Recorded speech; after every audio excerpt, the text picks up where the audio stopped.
Hey there, duelists. Welcome back to Team APS Plus. So today I actually have something of an issue to sort of, I don't want to say rant about, but it's certainly something that kind of bothers me, and I've noticed it a lot recently. It's sort of about the new Yu-Gi-Oh ban list, but it goes a little bit further than that, so just follow along. So the new ban list came out yesterday, and it hit the Terrellmans deck really hard, right? Like brutally. Like it just kind of destroyed it. And we all know this. Different people have different opinions on this. You know, some people think it's very well justified, good, destroy tier. It was tier 0, it was broken, it deserved it.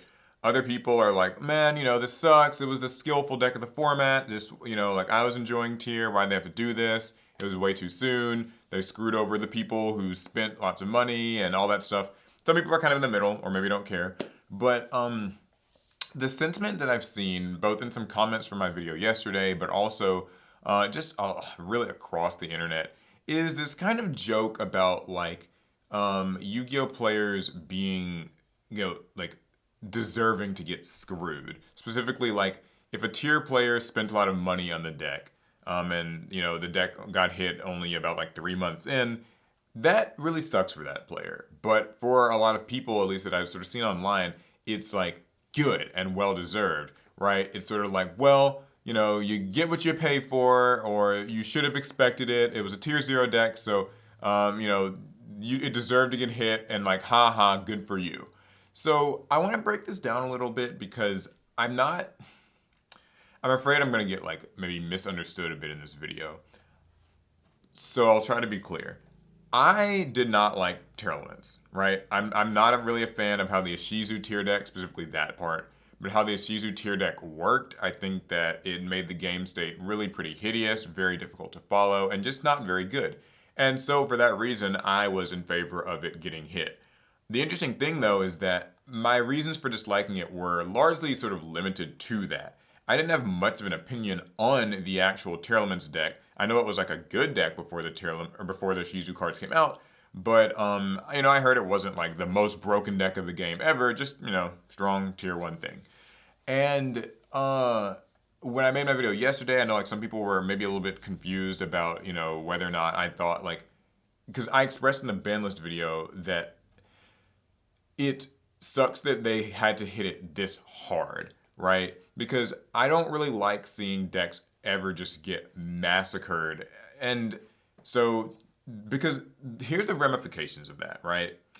I know what people are going to say, right? Well, it was a good deck, it deserved to get hit. But the thing is, there are real Yu-Gi-Oh players who are building and playing and enjoying these decks.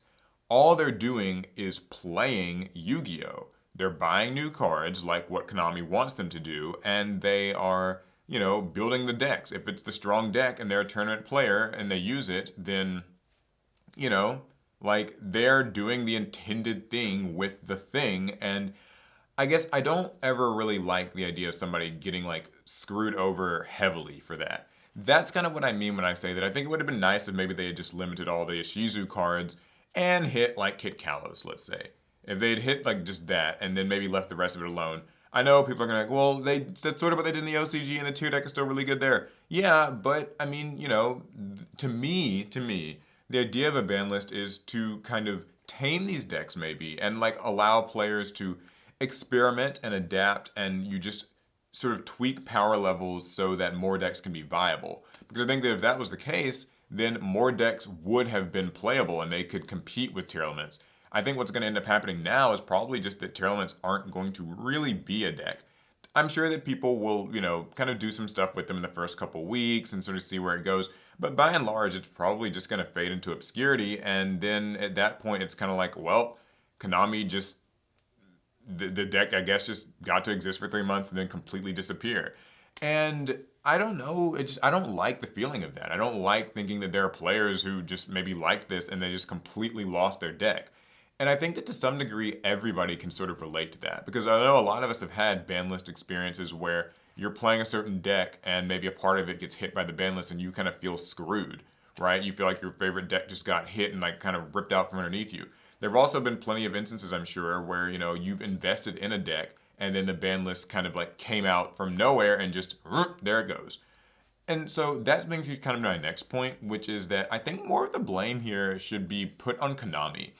I was talking to Alec about the ban list when it came out, and he actually said something that I thought was like funny at first, but makes a lot of sense, which is that Konami hit tier elements so hard, like as if they weren't the people who made and released these cards. And it got me thinking, that's kind of true, right? Like, I think players are like, laughing at like the misfortune of the people, there's meta sheep who invested in this tier deck, they got what they deserved, or, whatever. And they're just doing this to sell like Kashtira. But then to me, like the messaging there is, well, would people even want to invest in a Kashtira deck now? If you've seen how ruthless Konami can be at, a moment's notice, maybe Kashtira just gets hit in the next ban list in like April or May or June or something. And that kind of like worries me a little bit because I think that means like we need to be not anger is a strong word. We need to be more critical of Konami's ban list hits like this because it really goes to show like this proves more of that ban list is just meant to sell products thing and we don't care what it means. We don't need to be like happy that players got screwed and feel like they deserve it. We need to be maybe like more upset that Konami is just so readily willing to do this. And I know it's like easy to be unhappy if maybe tier elements like ruined your locals. And I do have sympathy for that, right? There are going to be people who like they had to deal with this deck like every single like weekend at locals, and that sucks. Or if you're playing, on like one of the simulators or whatever, like you're playing on Dueling Book, you have to like face tier all day. Yeah, it's boring. Yeah, it's annoying. Yeah, the deck is really strong. But you guys are always going to have strong decks, so I don't think that that's like really the thing. It's just that I don't like players being happy that other players got screwed when all the other players were doing were just playing Yu-Gi-Oh! And buying the cards that Konami is releasing. So I would say that Konami needs to look a little bit deeper, like look in the mirror, I'd say, and realize if you know that these things are going to be issues, maybe don't design the cards this way. Now, I know Konami in America, the TCG territory really is just at the mercy of the OCG territory. And maybe this whole tier thing truly was just a mistake. Like the Shizu cards lined up with the tier elements cards and it just ended up being bad. And no one foresaw it, not Konami, not us, and this was just the only way to hit it. And also, yeah, maybe this would have just been the ultimate end, like the end result of what hitting tier would have to look like. Maybe it would just have to end up being all these Shizu cards at one, Kit Kalos banned, 3 different main deck monsters limited, and that's just it, and it's just gonna have to be erased, nuked from Yu-Gi-Oh history. But and maybe even worse than this, there might still be more cards to be hit in tier. I don't know. I'm not, I guess, professing to know what the end of it looks like, but rather, I guess I just don't like when players are happy at the misfortune of other players. And then the last little bit is that I know that this goes back to a deeper resentment that players have. I know this isn't like limited to the tier elements argument, where it's really just a people like other people's misfortune thing. There's like that casual versus competitive thing where people are like, oh, these competitive players deserve it. This is what they get for playing competitive Yu-Gi-Oh! Good that they lost their money. Good that this happened. Ha ha, right? And just there's so much of it. A lot of us have personally been screwed. Like I said, so you've probably lost one of your favorite cards to the ban list because another deck abused it. You've probably lost money.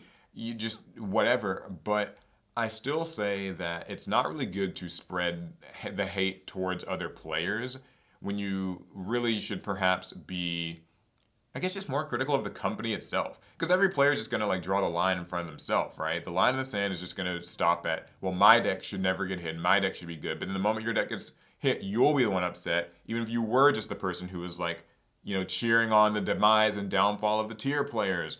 And so I think that it's kind of one of these vicious cycles that isn't gonna like really end anytime soon, but I hope that maybe just you get what I'm saying in this video and can maybe like sort of shift your thinking more so towards just being critical of the game and not so much critical of the players.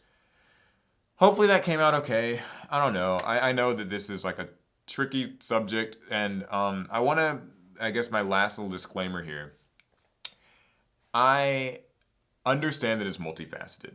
So I'm not saying that like there's any one law of how everybody absolutely must act or how every deck absolutely must get hit, or that all the blame 100% is like on Konami or it's all on this or that. It's just that it seems like it's kind of a negative point of view that I don't really like seeing spread around in our community. All right, that's it. I've talked long enough. You can hear me out and talk about it all in the comments. I will read them and respond to them as I always do.